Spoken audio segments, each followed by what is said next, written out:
Here we are at the Town of Farragut's 4th of July parade, the 2026 parade. I don't remember how many it is, more than 40, I think. But anyway, Justin Cofer running for County Commission at large 10, right? Correct. So you won the primary. Congratulations. Oh, thank you. And now we got to take on the Democrat. I'm telling you, it's. I don't think Knox County realizes what it's at stake if Right. the Democrats get in.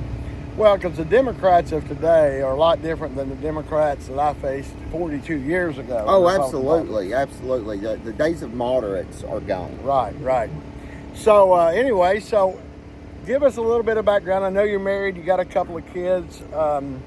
Just kind of tell us about your family and your background, and then we'll get into what the big issues are in Knox County. Go ahead. All right. Well, I'm an Air Force veteran. I served for over a decade.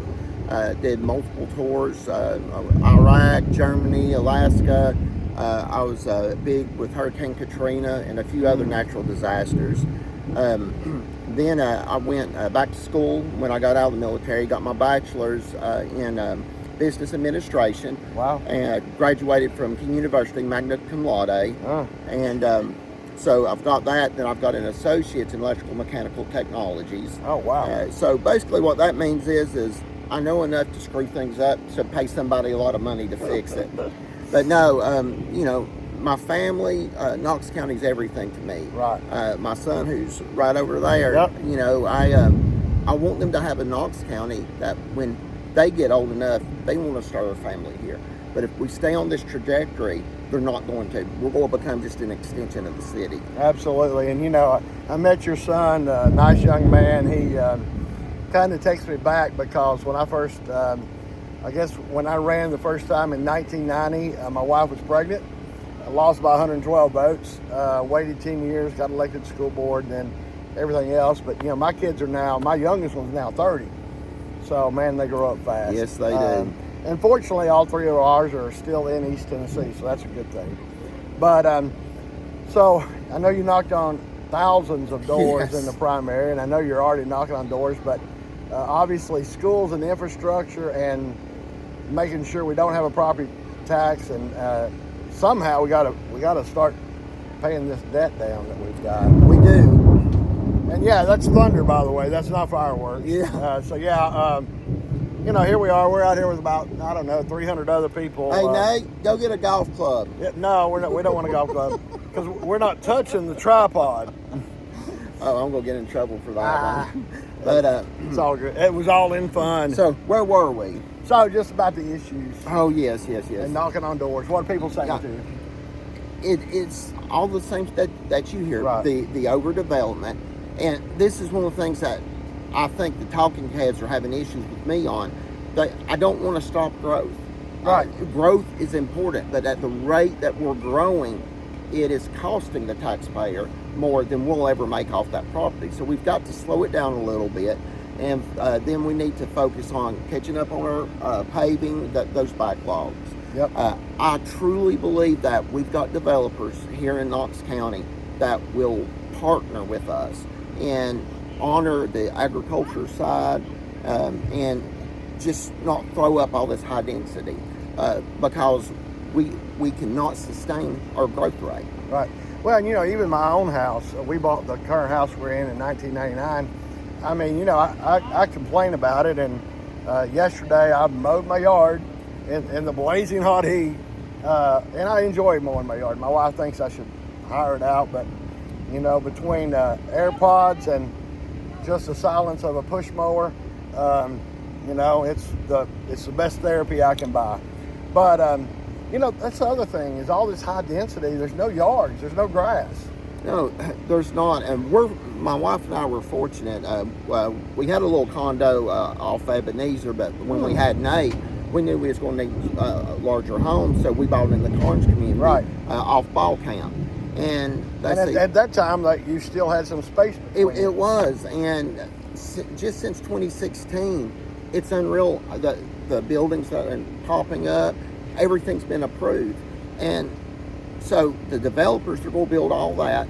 Then they're not have to cover anything on the infrastructure side. Right. And people want to say, well, you can't charge them anything. Tennessee's a no impact fee state. That is true.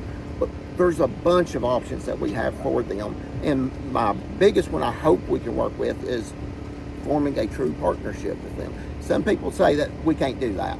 Well, you know, I mean, there have been previous commissions. It may be this one. It may have been the one before that.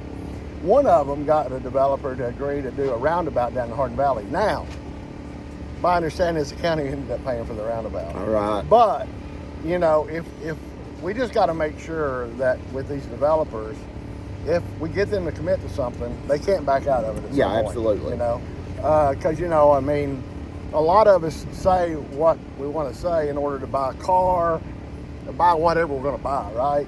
And so, you know, they're what, you know, I get it. I get it from a developer standpoint. They want to make as much money, build as many houses as they can. At the same time, though, we need to have some quality of life. Well, and that's one of the reasons I'm really wanting us to push to go to an infrastructure first model. And what I mean by that is, if they want to develop a certain piece of land, if they need zone change, whatever, they have to build the minimum at least of whether it be widening the roads, right, making sure that cost is not completely funded. And that's how you hold them accountable, make them do it in the get-go. These next 4 years, hopefully we'll get all the Republicans in. It's not going to be easy for everyone coming in, and we're going to have to make a lot of hard choices. But the people did not want a tax increase. Right. So we need to do an external audit, see where all that money's going. It should pay for itself with a $1.1 billion budget. So well, we will find out on Monday. The comptroller is going to have a press conference in Nashville, and we're going to finally see the complete Memphis City School System's financial audit. Oh wow! It's Monday, and we already know that they had more than $1 billion, I believe it was, in waste just in the first 33% of that audit. But on Monday, we'll be obviously I'll be covering it. But yeah, the comptroller is going to unveil that audit. You know, as a school board member 20 years ago, you know, I went in saying, hey, I'm going to find waste, fraud, and abuse. We did go through a comprehensive audit back then.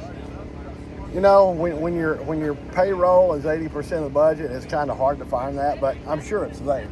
Yeah, it's not going to be huge increments. I know that already. Right. But hey, every dollar's it is somebody's hard-earned dollar. That, and I think that coming in with the new mayor, we're going to have a new commission, no matter how that goes. And it gives them and it gives the taxpayers a clean start. They know where everything's at, where it's going, and I think that type of honesty is going to help start rebuilding the trust with the commission. Absolutely.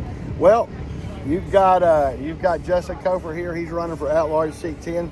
Everybody in the county, you get to vote for Justin. It's not a district-only race. There's 2 at-large races. Obviously, Republicans. You got Justin in 10, and you got Garrett Holt in 11.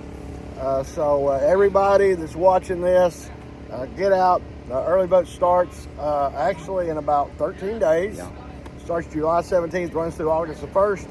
And of course, election day is Thursday, August the 6th, because the state always requires that elections are held on the first Thursday of every August. But anyway, Justin, I appreciate you being on here. I appreciate all that you do, Brian. I wanted to do a longer, more in-depth one. His schedule, my schedule, it's crazy. So let me put this out here too. When I first got in this race, I got in around January. Brian was one of the very first ones to invite me to come speak. Sadly, it did not ever work out for us on it. Good. But he's always made that offer, and Brian, I appreciate it. Appreciate you all you do. As you're looking at people for voting, take a look at this man. See what all he's done while he's been on the SEC, and even before that. He loves Knox County, and appreciate you, Brian. Thank you, Justin. Yes, I appreciate you, brother. Yeah, buddy. Thank you.